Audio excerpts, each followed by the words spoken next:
Pride and Prejudice by Jane Austen. Volume the Second. Chapter 1. Miss Bingley's letter arrived and put an end to doubt. The very first sentence conveyed the assurance of their being all settled in London for the winter, and concluded with her brother's regret at not having had time to pay his respects to his friends in Hertfordshire before he left the country. Hope was over, entirely over, and when Jane could attend to the rest of the letter, she found little, except the professed affection of the writer, that could give her any comfort. Miss Darcy's praise occupied the chief of it. Her many attractions were again dwelt on, and Caroline boasted joyfully of their increasing intimacy, and ventured to predict the accomplishment of the wishes which had been unfolded in her former letter. She wrote also with great pleasure of her brother's being an inmate of Mr. Darcy's house, and mentioned with raptures some plans of the latter with regard to new furniture. Elizabeth, to whom Jane very soon communicated the chief of all this, heard it in silent indignation. Her heart was divided between concern for her sister and resentment against all others. To Caroline's assertion of her brother's being partial to Miss Darcy, she paid no credit.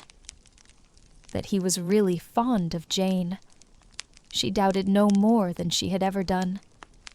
And much as she had always been disposed to like him, she could not think without anger, hardly without contempt, on that easiness of temper, that want of proper resolution, which now made him the slave of his designing friends, and led him to sacrifice his own happiness to the caprice of their inclinations. Had his own happiness, however, been the only sacrifice, he might have been allowed to sport with it in whatever manner he thought best. But her sister's was involved in it, as she thought he must be sensible himself. It was a subject, in short, on which reflection would be long indulged, and must be unavailing. She could think of nothing else. And yet, whether Bingley's regard had really died away, or were suppressed by his friend's interference, whether he had been aware of Jane's attachment, or whether it had escaped his observation, whatever were the case, though her opinion of him must be materially affected by the difference, her sister's situation remained the same, her peace equally wounded.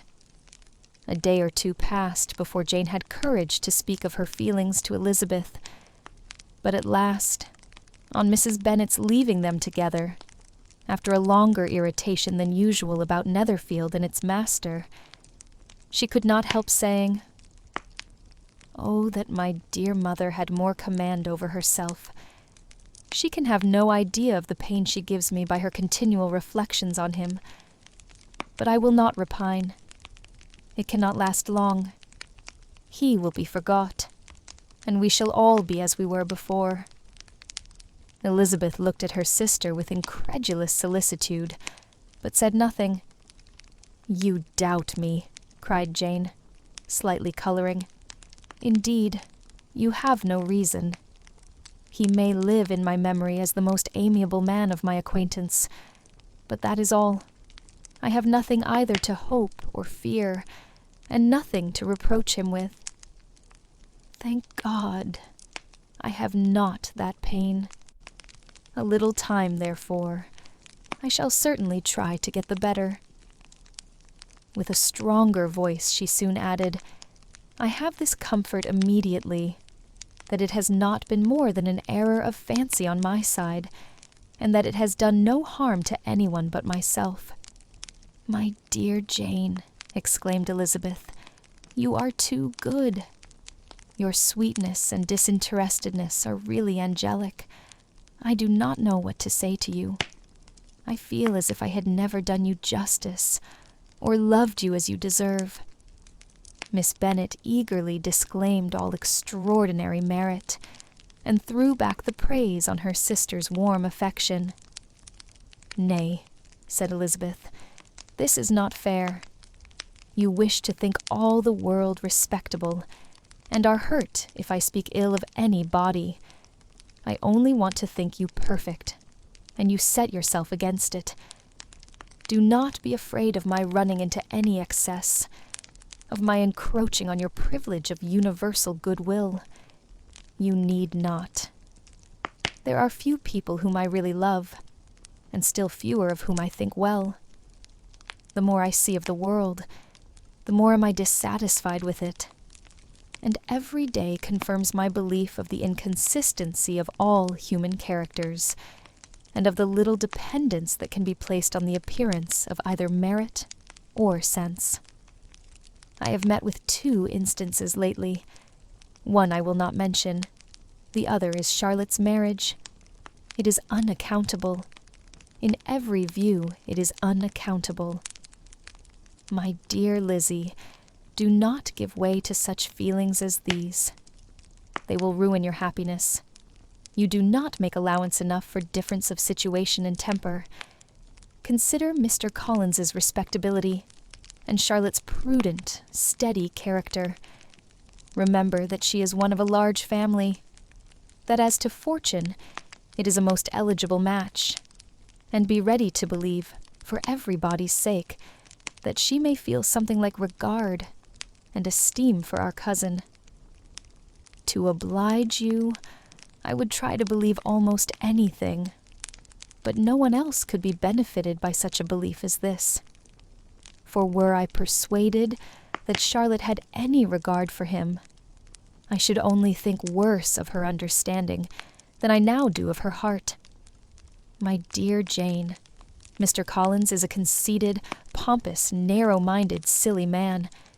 You know he is, as well as I do, and you must feel, as well as I do, that the woman who marries him cannot have a proper way of thinking.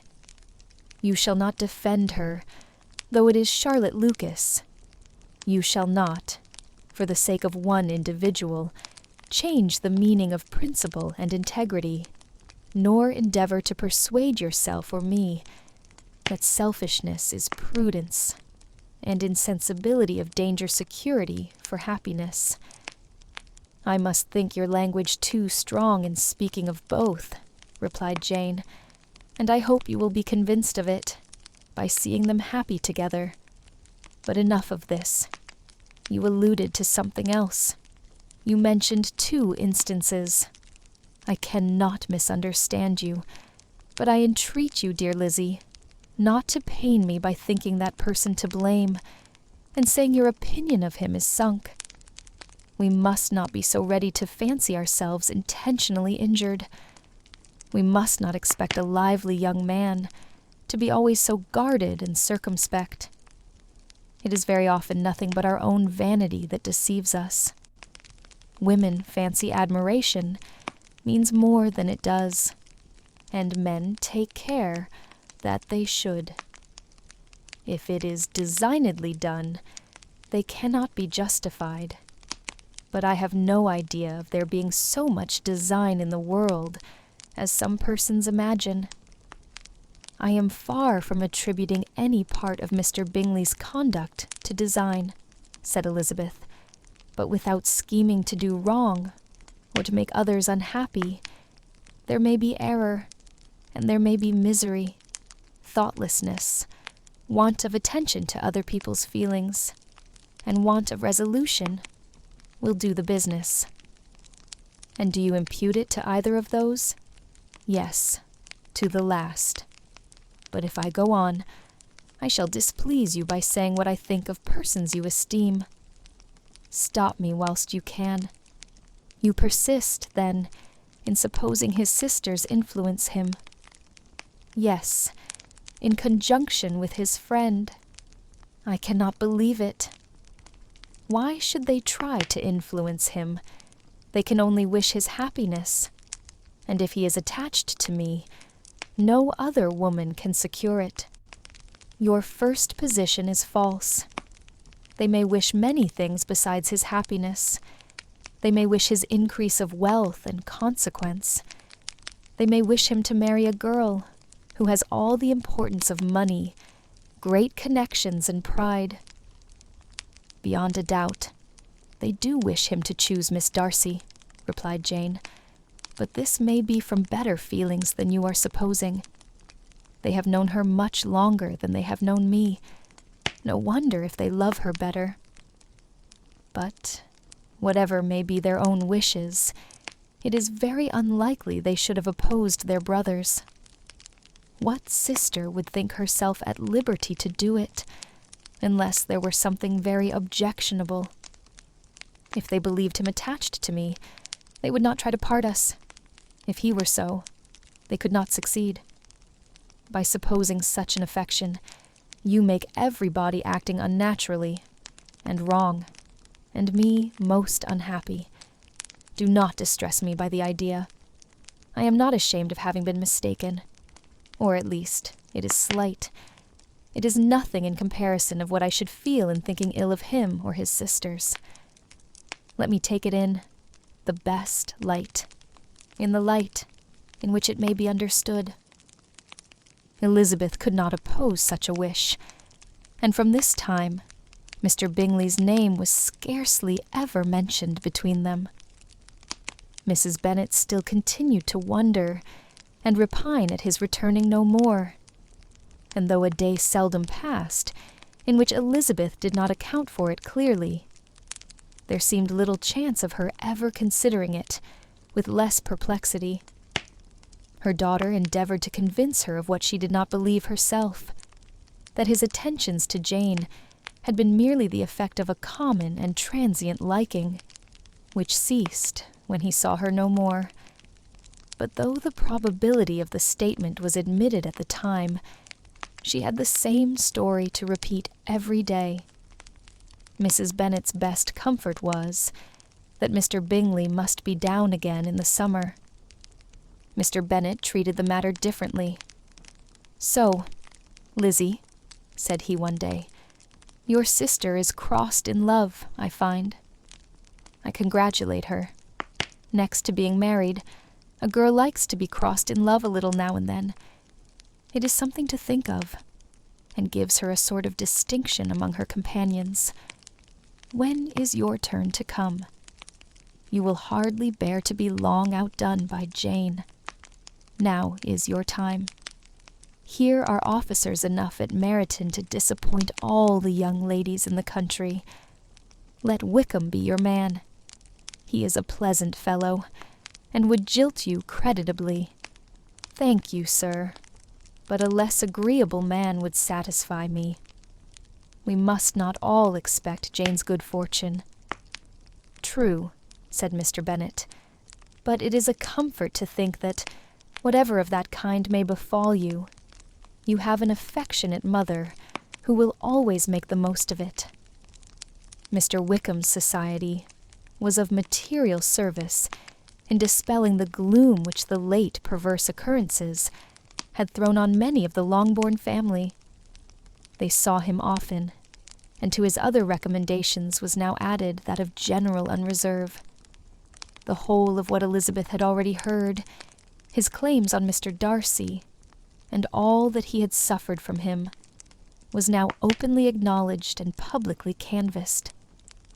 And everybody was pleased to think how much they had always disliked Mr. Darcy before they had known anything of the matter. Miss Bennet was the only creature who could suppose there might be any extenuating circumstances in the case unknown to the society of Hertfordshire.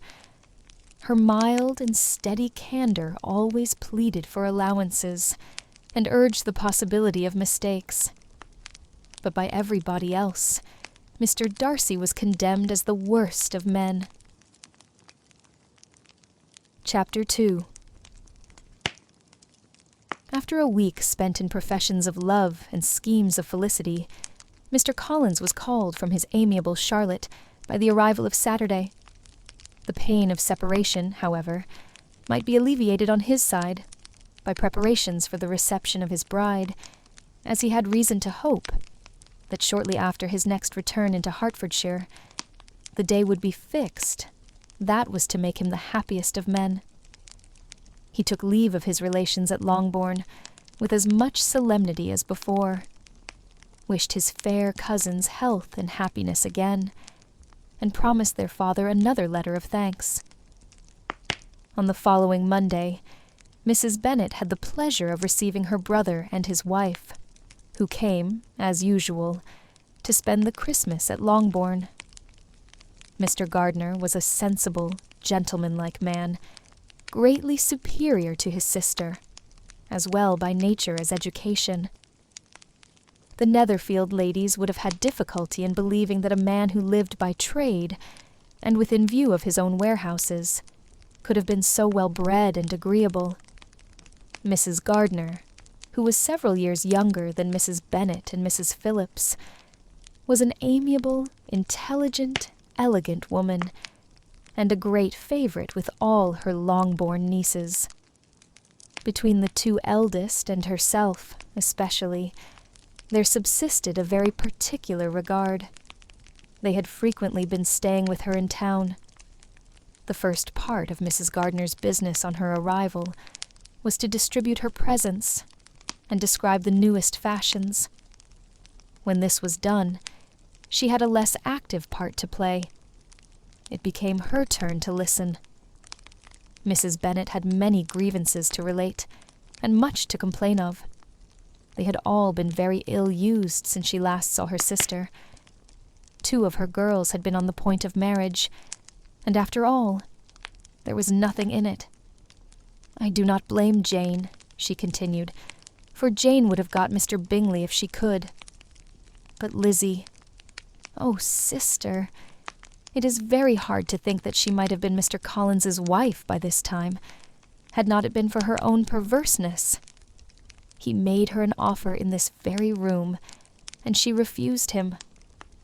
The consequence of it is that Lady Lucas will have a daughter married before I have, and that Longbourn estate is just as much entailed as ever. The Lucases are very artful people indeed, sister. They are all for what they can get. I am sorry to say it of them, but so it is. It makes me very nervous and poorly to be thwarted so in my own family, and to have neighbors who think of themselves before anybody else. However, your coming just at this time is the greatest of comforts, and I am very glad to hear what you tell us of long sleeves." Mrs. Gardiner, to whom the chief of this news had been given before, in the course of Jane and Elizabeth's correspondence with her, made her sister a slight answer, and in compassion to her nieces turned the conversation. When alone with Elizabeth afterwards, she spoke more on the subject. "It seems likely to have been a desirable match for Jane," said she. "I am sorry it went off, but these things happen so often. A young man, such as you describe Mr. Bingley, so easily falls in love with a pretty girl for a few weeks, and when accident separates them so easily forgets her, that these sort of inconstancies are very frequent." "An excellent consolation in its way," said Elizabeth, "but it will not do for us. We do not suffer by accident. It does not often happen that the interference of friends will persuade a young man of independent fortune to think no more of a girl whom he was violently in love with only a few days before. But that expression of violently in love is so hackneyed, so doubtful, so indefinite, that it gives me very little idea. It is as often applied to feelings which arise only from a half-hour's acquaintance as to a real strong attachment. Pray, how violent was Mr. Bingley's love? I never saw a more promising inclination. He was growing quite inattentive to other people, and wholly engrossed by her. Every time they met, it was more decided and remarkable. At his own ball, he offended 2 or 3 young ladies by not asking them to dance, and I spoke to him twice myself, without receiving an answer. Could there be finer symptoms? Is not general incivility the very essence of love? Oh, yes, of that kind of love which I suppose him to have felt. Poor Jane, I am sorry for her, because with her disposition, she may not get over it immediately. It had better have happened to you, Lizzie. You would have laughed yourself out of it sooner. But do you think she would be prevailed on to go back with us? Change of scene might be of service, and perhaps a little relief from home may be as useful as anything. Elizabeth was exceedingly pleased with this proposal, and felt persuaded of her sister's ready acquiescence. I hope, added Mrs. Gardner, that no consideration with regard to this young man will influence her. We live in so different a part of town. All our connections are so different. And, as you well know, we go out so little that it is very improbable they should meet at all, unless he really comes to see her. And that is quite impossible, for he is now in the custody of his friend, and Mr. Darcy would no more suffer him to call on Jane in such a part of London. My dear aunt, how could you think of it? Mr. Darcy may perhaps have heard of such a place as Gracechurch Street, but he would hardly think a month's ablution enough to cleanse him from its impurities, were he once to enter it. And depend upon it, Mr. Bingley never stirs without him. So much the better. I hope they will not meet at all. But does not Jane correspond with his sister? She will not be able to help calling. She will drop the acquaintance entirely.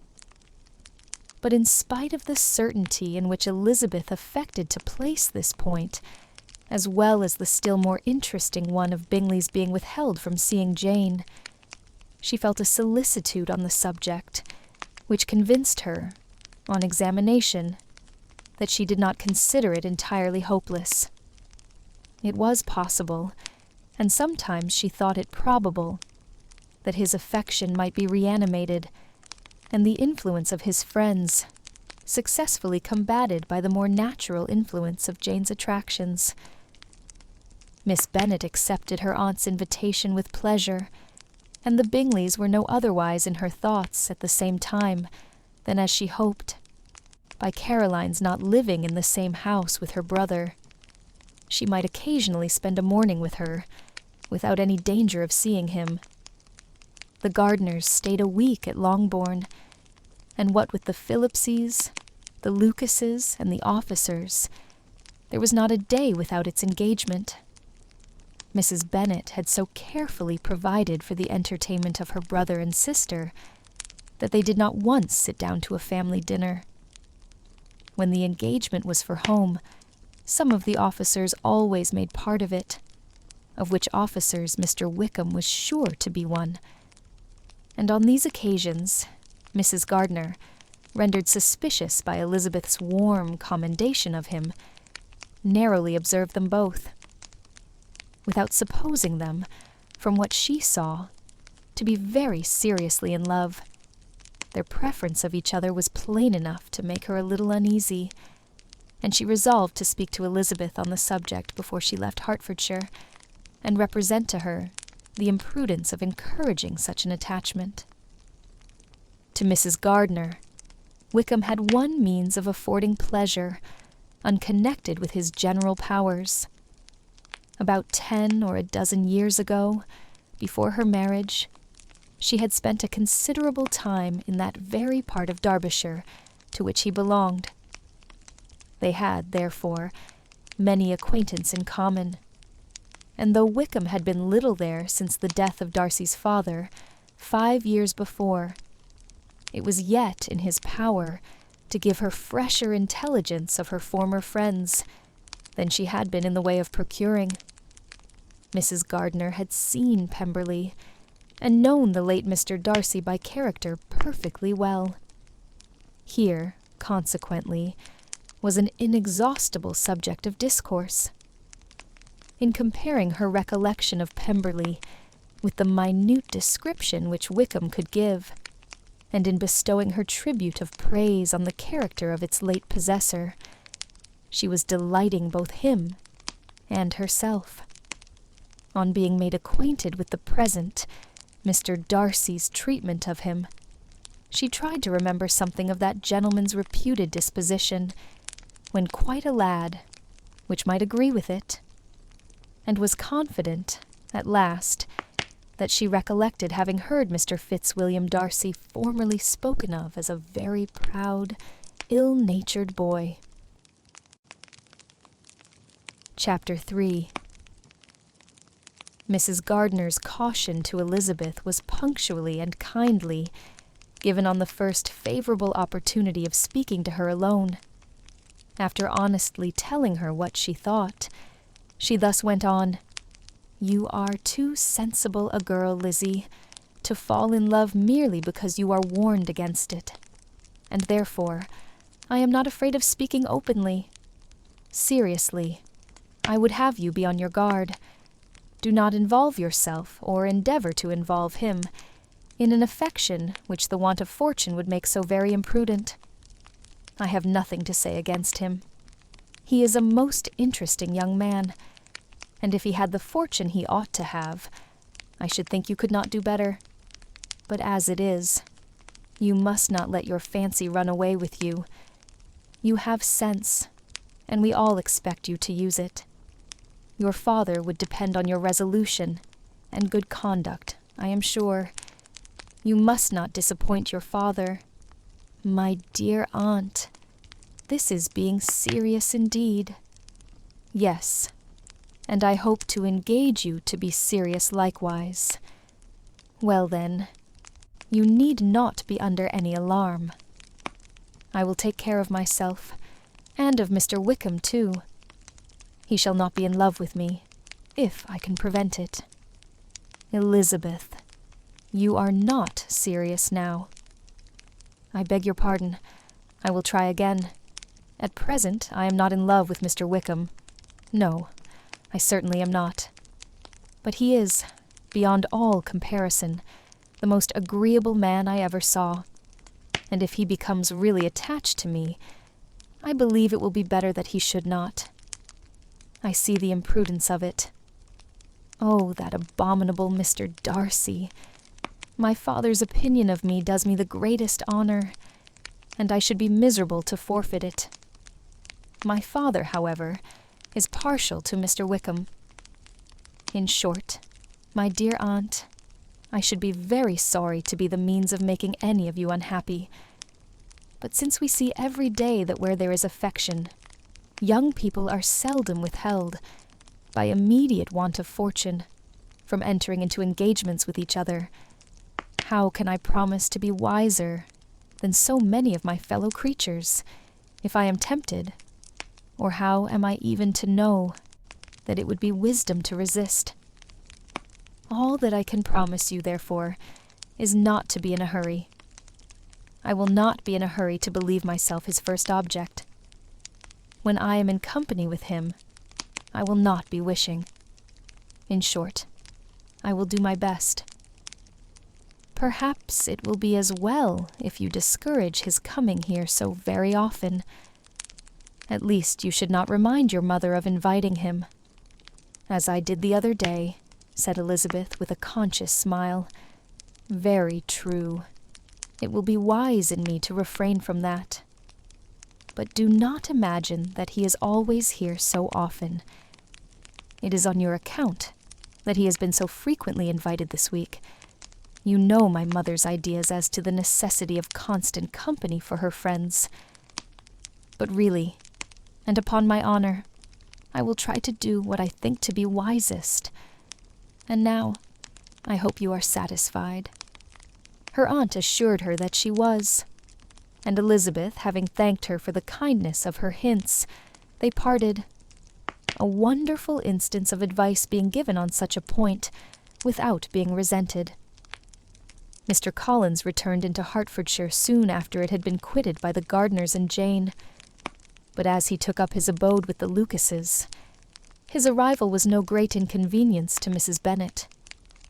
His marriage was now fast approaching, and she was at length so far resigned as to think it inevitable, and even repeatedly to say, in an ill-natured tone, that she wished they might be happy. Thursday was to be the wedding day, and on Wednesday, Miss Lucas paid her farewell visit. And when she rose to take leave, Elizabeth, ashamed of her mother's ungracious and reluctant good wishes, and sincerely affected herself, accompanied her out of the room. As they went downstairs together, Charlotte said, "I shall depend on hearing from you very often, Eliza." "That you certainly shall. And I have another favor to ask. Will you come and see me? We shall often meet, I hope, in Hertfordshire. I am not likely to leave Kent for some time. Promise me, therefore, to come to Hunsford." Elizabeth could not refuse, though she foresaw little pleasure in the visit.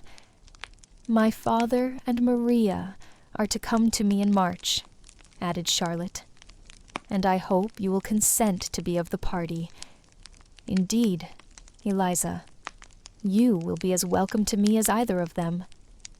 The wedding took place. The bride and bridegroom set off for Kent from the church door, and everybody had as much to say or to hear on the subject as usual. Elizabeth soon heard from her friend, and their correspondence was as regular and frequent as it ever had been. That it should be equally unreserved was impossible.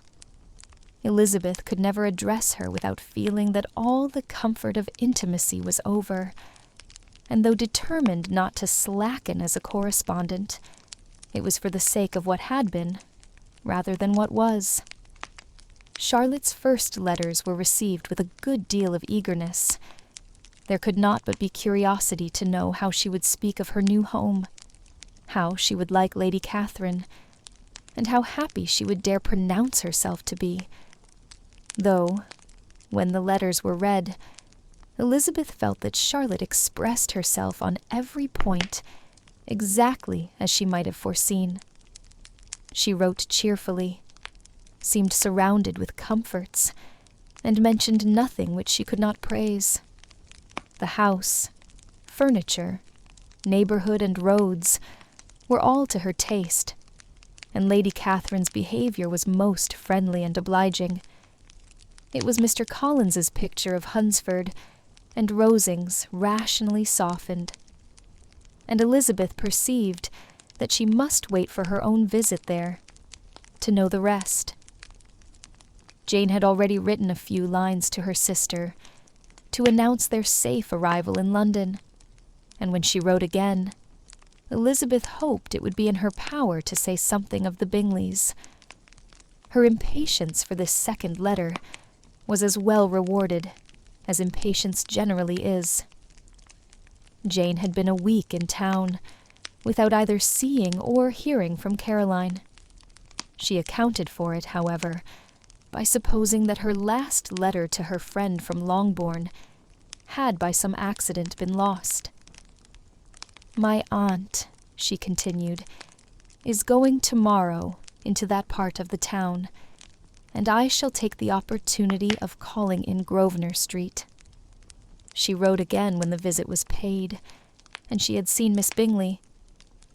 "I did not think Caroline in spirits," were her words, "but she was very glad to see me, and reproached me for giving her no notice of my coming to London. I was right, therefore. My last letter had never reached her. I inquired after their brother, of course. He was well, but so much engaged with Mr. Darcy that they scarcely ever saw him. I found that Miss Darcy was expected to dinner. I wish I could see her. My visit was not long, as Caroline and Mrs. Hurst were going out. I dare say I shall soon see them here." Elizabeth shook her head over this letter. It convinced her that accident only could discover to Mr. Bingley her sister's being in town. 4 weeks passed away, and Jane saw nothing of him. She endeavored to persuade herself that she did not regret it, but she could no longer be blind to Miss Bingley's inattention. After waiting at home every morning for a fortnight, and inventing every evening a fresh excuse for her, The visitor did at last appear, but the shortness of her stay, and yet more, the alteration of her manner, would allow Jane to deceive herself no longer. The letter which she wrote on this occasion to her sister will prove what she felt. My dearest Lizzie will, I am sure, be incapable of triumphing in her better judgment, at my expense, when I confess myself to have been entirely deceived in Miss Bingley's regard for me. But, my dear sister, though the event has proved you right, do not think me obstinate if I still assert that, considering what her behavior was, my confidence was as natural as your suspicion. I do not at all comprehend her reason for wishing to be intimate with me. But if the same circumstances were to happen again, I am sure I should be deceived again. Caroline did not return my visit till yesterday, and not a note, not a line, did I receive in the meantime. When she did come, it was very evident that she had no pleasure in it. She made a slight, formal apology for not calling before, said not a word of wishing to see me again, and was in every respect so altered a creature that when she went away, I was perfectly resolved to continue the acquaintance no longer. I pity, though I cannot help blaming her. She was very wrong in singling me out as she did. I can safely say that every advance to intimacy began on her side. But I pity her, because she must feel that she has been acting wrong, and because I am very sure that anxiety for her brother is the cause of it. I need not explain myself farther, and though we know this anxiety to be quite needless, yet, if she feels it, it will easily account for her behavior to me. And so deservedly dear as he is to his sister, whatever anxiety she may feel on his behalf is natural and amiable. I cannot but wonder, however, at her having any such fears now, because, if he had at all cared about me, we must have met long, long ago. He knows of my being in town, I am certain, from something she said herself, and yet it would seem, by her manner of talking, as if she wanted to persuade herself that he is really partial to Miss Darcy. I cannot understand it. If I were not afraid of judging harshly, I should be almost tempted to say that there is a strong appearance of duplicity in all this, but I will endeavor to banish every painful thought, and think only of what will make me happy, your affection, and the invariable kindness of my dear uncle and aunt. Let me hear from you very soon. Miss Bingley said something of his never returning to Netherfield again, of giving up the house, but not with any certainty. We had better not mention it. I am extremely glad that you have such pleasant accounts from our friends at Hunsford. Pray go to see them, with Sir William and Maria. I am sure you will be very comfortable there. Yours, N.C. This letter gave Elizabeth some pain, but her spirits returned as she considered that Jane would no longer be duped, by the sister at least. All expectation from the brother was now absolutely over. She would not even wish for any renewal of his attentions. His character sunk on every review of it, and as a punishment for him, as well as a possible advantage to Jane, she seriously hoped he might really soon marry Mr. Darcy's sister, as, by Wickham's account, she would make him abundantly regret what he had thrown away. Mrs. Gardiner, about this time, reminded Elizabeth of her promise concerning that gentleman, and required information, and Elizabeth had such to send as might rather give contentment to her aunt than to herself. His apparent partiality had subsided. His attentions were over. He was the admirer of someone else. Elizabeth was watchful enough to see it all, but she could see it, and write of it without material pain. Her heart had been but slightly touched, and her vanity was satisfied with believing that she would have been his only choice, had fortune permitted it. The sudden acquisition of £10,000 was the most remarkable charm of the young lady, to whom he was now rendering himself agreeable. But Elizabeth, less clear-sighted perhaps in this case than in Charlotte's, did not quarrel with him for his wish of independence. Nothing, on the contrary, could be more natural, and while able to suppose that it cost him a few struggles to relinquish her, she was ready to allow it a wise and desirable measure for both, and could very sincerely wish him happy. All this was acknowledged to Mrs. Gardiner, and after relating the circumstances, she thus went on. "I am now convinced, my dear aunt, that I have never been much in love. For had I really experienced that pure and elevating passion, I should at present detest his very name, and wish him all manner of evil. But my feelings are not only cordial towards him, they are even impartial towards Miss King. I cannot find out that I hate her at all, or that I am in the least unwilling to think her a very good sort of girl. There can be no love in all this. My watchfulness has been effectual, and though I should certainly be a more interesting object to all my acquaintance were I distractedly in love with him, I cannot say that I regret my comparative insignificance. Importance may sometimes be purchased too dearly. Kitty and Lydia take his defection much more to heart than I do. They are young in the ways of the world, and not yet open to the mortifying conviction that handsome young men must have something to live on, as well as the plain." Chapter 4. With no greater events than these in the Longbourn family, and otherwise diversified by little beyond the walks to Meryton, sometimes dirty, and sometimes cold, did January and February pass away. March was to take Elizabeth to Hunsford. She had not at first thought very seriously of going thither, but Charlotte, she soon found, was depending on the plan, and she gradually learned to consider it herself, with greater pleasure as well as greater certainty. Absence had increased her desire of seeing Charlotte again, and weakened her disgust of Mr. Collins. There was novelty in the scheme, and as, with such a mother and such uncompanionable sisters, home could not be faultless, a little change was not unwelcome for its own sake. The journey would, moreover, give her a peep at Jane, and in short, as the time drew near, she would have been very sorry for any delay. Everything, however, went on smoothly, and was finally settled according to Charlotte's first sketch.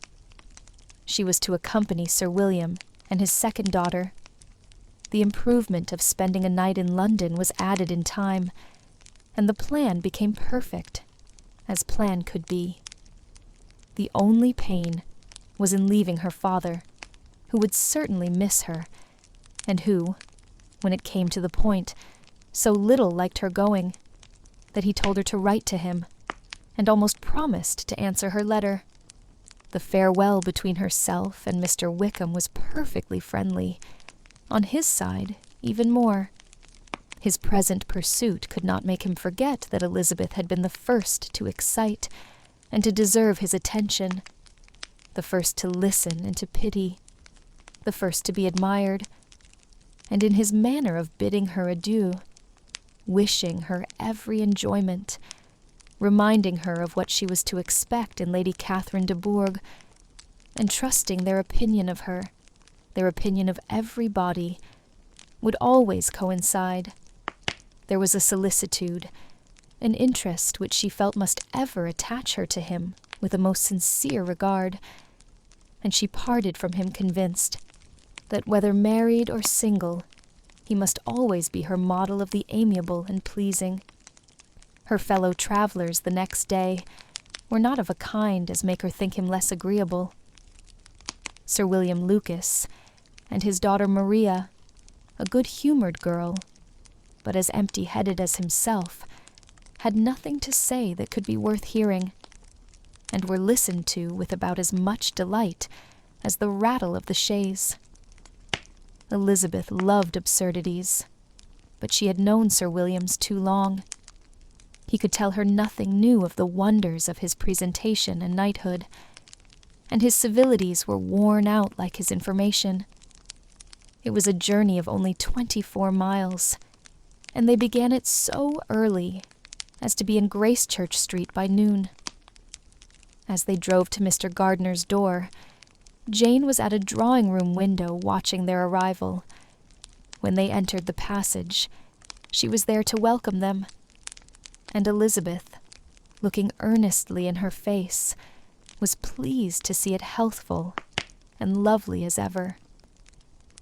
On the stairs were a troop of little boys and girls, whose eagerness for their cousin's appearance would not allow them to wait in the drawing-room, and whose shyness, as they had not seen her for a 12-month, prevented their coming lower. All was joy and kindness. The day passed most pleasantly away, the morning in bustle and shopping, and the evening at one of the theaters. Elizabeth then contrived to sit by her aunt. Their first subject was her sister, and she was more grieved than astonished to hear, in reply to her minute inquiries, that though Jane always struggled to support her spirits, there were periods of dejection.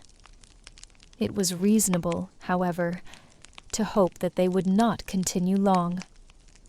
Mrs. Gardiner gave her the particulars also of Miss Bingley's visit in Gracechurch Street, and repeated conversations occurring at different times between Jane and herself, which proved that the former had, from her heart, given up the acquaintance. Mrs. Gardiner then rallied her niece on Wickham's desertion, and complimented her on bearing it so well. "But, my dear Elizabeth," she added, "what sort of girl is Miss King? I should be sorry to think our friend mercenary. Pray, my dear aunt, what is the difference in matrimonial affairs between the mercenary and the prudent motive? Where does discretion end and avarice begin? Last Christmas you were afraid of his marrying me, because it would be imprudent. And now, because he is trying to get a girl with only £10,000, you want to find out that he is mercenary. If you will only tell me what sort of girl Miss King is, I shall know what to think. She is a very good kind of girl, I believe. I know no harm of her. But he paid her not the smallest attention, till her grandfather's death made her mistress of this fortune. No, why should he? If it were not allowable for him to gain my affections, because I had no money, what occasion could there be for making love to a girl whom he did not care about, and who was equally poor? But there seems indelicacy in directing his attentions towards her so soon after this event. A man in distressed circumstances has not time for all those elegant decorums which other people may observe. If she does not object to it, why should we? Her not objecting does not justify him. It only shows her being deficient in something herself, sense or feeling. "Well," cried Elizabeth, "have it as you choose. He shall be mercenary, and she shall be foolish."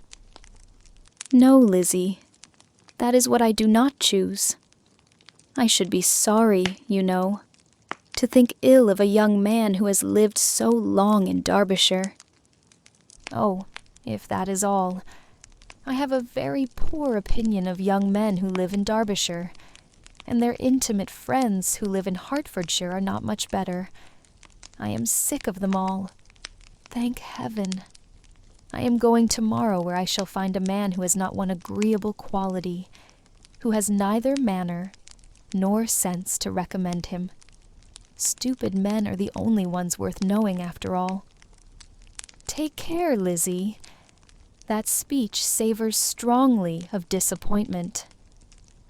Before they were separated by the conclusion of the play, she had the unexpected happiness of an invitation to accompany her uncle and aunt in a tour of pleasure, which they proposed taking in the summer. "We have not quite determined how far it shall carry us," said Mrs. Gardiner, "but perhaps to the lakes." No scheme could have been more agreeable to Elizabeth, and her acceptance of the invitation was most ready and grateful. "My dear, dear aunt," she rapturously cried, "what delight! What felicity! You give me fresh life and vigor. Adieu to disappointment and spleen. What are men to rocks and mountains? Oh, what hours of transport we shall spend! And when we do return, it shall not be like other travelers, without being able to give one accurate idea of anything. We will know where we have gone. We will recollect what we have seen. Lakes, mountains, and rivers shall not be jumbled together in our imaginations, nor, when we attempt to describe any particular scene, will we begin quarreling about its relative situation. Let our first effusions be less insupportable than those of the generality of travelers.